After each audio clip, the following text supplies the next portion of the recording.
It had already been on the air, and like a lot of things that we'd worked on, they sent us tape, and I thought it was hilarious. Basically, you know, that was way before YouTube. They had a file of footage from, I think it was called the Grinberg Library. So it was basically they would just have everything Reagan did that was on camera.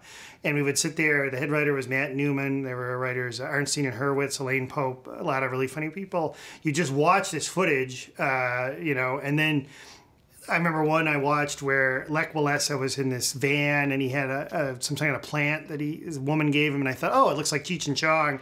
So we did a matching shot of the van like bouncing up and down like he was having sex, and put Low Rider, and you know, it just turned it into a Cheech and Chong promo. And that was it. It was just free association, looking at footage and thinking of ideas. There were also things that were just sketches that didn't use footage, but mostly it would come from that. And it was a really fun job. It was.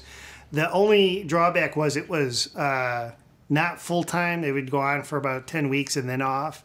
And after us, Conan O'Brien and Greg Daniels were a team that was hired to replace us. And because it went off for 10 weeks, Conan, I think they both got jobs at a place called Wilson's House of Suede and Leather. So you could have seen the two of the most successful men in show business selling you a leather suit back in 1986. It wasn't...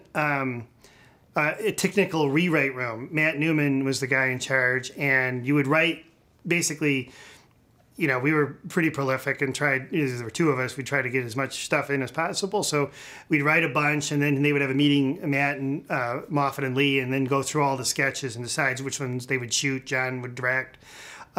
So there'd be meetings occasionally about what we want to, you know, cover, but there was no formal, it was like working at a magazine. There was no formal rewrite or, you know, not that kind of like, oh, you're with everybody all the time, the way you are in a sitcom. We would try to do stuff, for some reason it wasn't formal, but we were on the Michael Jackson beat. So like when his hair went on fire, we talked about using his hair as a fire starter, and you could rub a charcoal log on it and it would burst into flames. And but it was never of the minute. It would be something that would air a few weeks later. You know, Reagan was the president, and you know, I would say most of the writers were left-wing, but the thing about Reagan is, even when you were making fun of him, he's such an engaging-looking guy. Like, you didn't really hate him. You would just, like, be more amused by what he was doing. You know, it was very hard to make him into a villain. It was it was much easier to make him into a comedy actor. There was one, I remember, we didn't write this, but it was Reagan leading people into a building where there were these flash bulbs going, but it looked like a haunted house, and they put horror music under it, and then they'd put screams as he pushed somebody inside. And it was a really funny show. It was a great place to work. And we did one, you know, it's not like the most brilliant thing in the world. Stuart Pankin was an actor on the show, heavyset at that time.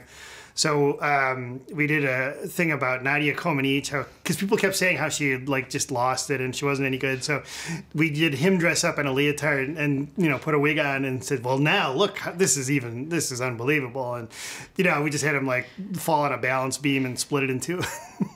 It was very funny, but I can't say it was the cleverest idea in the world.